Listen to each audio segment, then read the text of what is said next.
दोस्तों, कुछ कहानियाँ ज़ुबान से नहीं, खौफ से बयां होती हैं। मोहाली की वो रात आज भी जब याद आती है तो रूह कंपा देती है।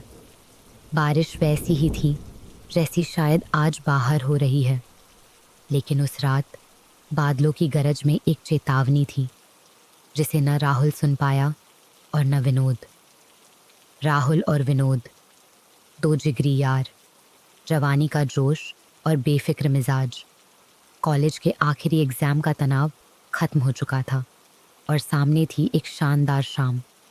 उनके दोस्त मनीष के घर पंचकूला में एक ग्रैंड रिसेप्शन पार्टी थी। शाम के 5 बजे थे, लेकिन आसमान ऐसा काला पड़ा था जैसे अभी से रात हो गई हो। बारिश रुकने का नाम नहीं ले रही थी। दोनों ने विनोद के फ्लैट पर थोड़ी ड्रिंक्स ली, हंसी मजाक हुआ। उन्हें लगा कि ये रात उनकी जिंदगी की सबसे यादगार रात होगी। और यकीन मानिए, यादगार तो वो बनी, लेकिन उस वजह से नहीं जिसकी उन्होंने उम्मीद की थी। पार्टी से निकलते निकलते रात के 11 बज चुके थे। शराब का नशा और बारिश का शोर, हाईवे पर ट्रैफिक न के बराबर था। तभी विनोद ने स्टेयरिंग घुमाते हुए कहा, यार, मेन रोड से बहुत टाइम लगेगा, मुझे एक शॉर्टकट पता है।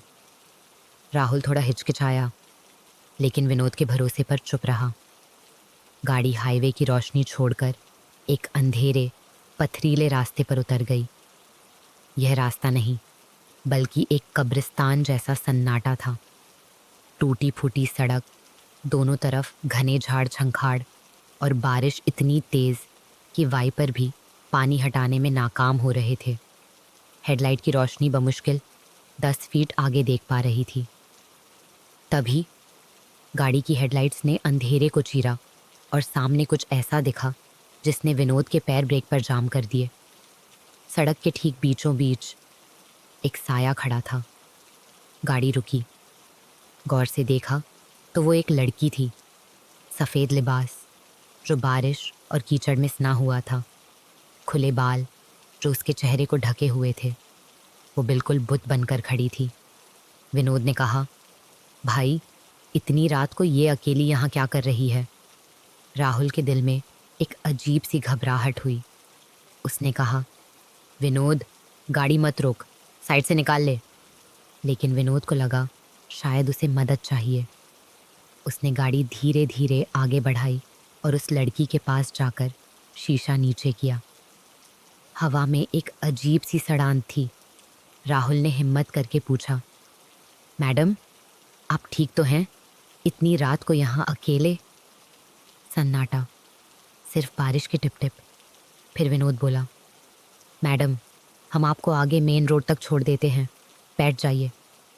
उस लड़की ने धीरे धीरे अपना सर उठाया।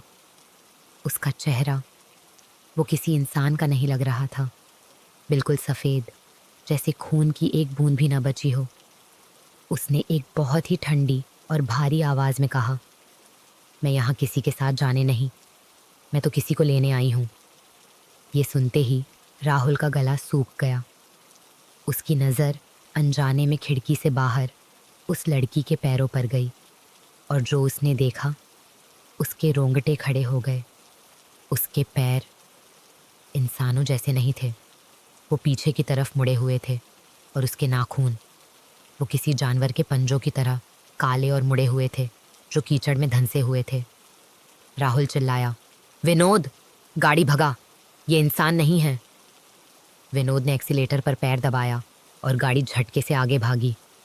लेकिन जैसे ही उन्होंने पीछे मुड़कर देखा, उनकी रूह कांप गई। वो लड़की अब खड़ी नहीं थी। वो अपने दोनों हाथों और पैरों पर किसी मकड़ी या जंगली जानवर की तरह ज़मीन पर रेंगते हुए गाड़ी का पीछा कर रही थी। गाड़ी 80 की स्पीड पर थी, लेकिन वो साया ठीक खिड़की के बराबर चल रहा था। वो शीशे पर अपने नुकीले नाखून मार रही थी। खर्च खर्च और एक खौफनाक हंसी हंस रही थी। वो कोई भाषा बोल रही थी जो इस दुनिया की नहीं थी। अचानक वो खिड़की से गायब हो गई। विनोद को लगा कि शायद वो पीछे छूट गई। गई क्या? विनोद ने हाँफते हुए पूछा। तभी धड़ाम, गाड़ी की छत पर एक जोरदार आवाज हुई। वो ऊपर थी। छत पिचकने की आवाजें आ रही थीं। राहुल ऊपर देख रहा था। छत का लोहा दब रहा था। तभी विंडस्क्रीन के सामने ऊपर से एक उल्टा हाथ लटका और उसने झटके से वाइपर को उखाड़ फेंका। विनोद का बैलेंस बिगड़ने लगा। सामने धुंधला दिख रहा था और ऊपर मौत नाच रही थी।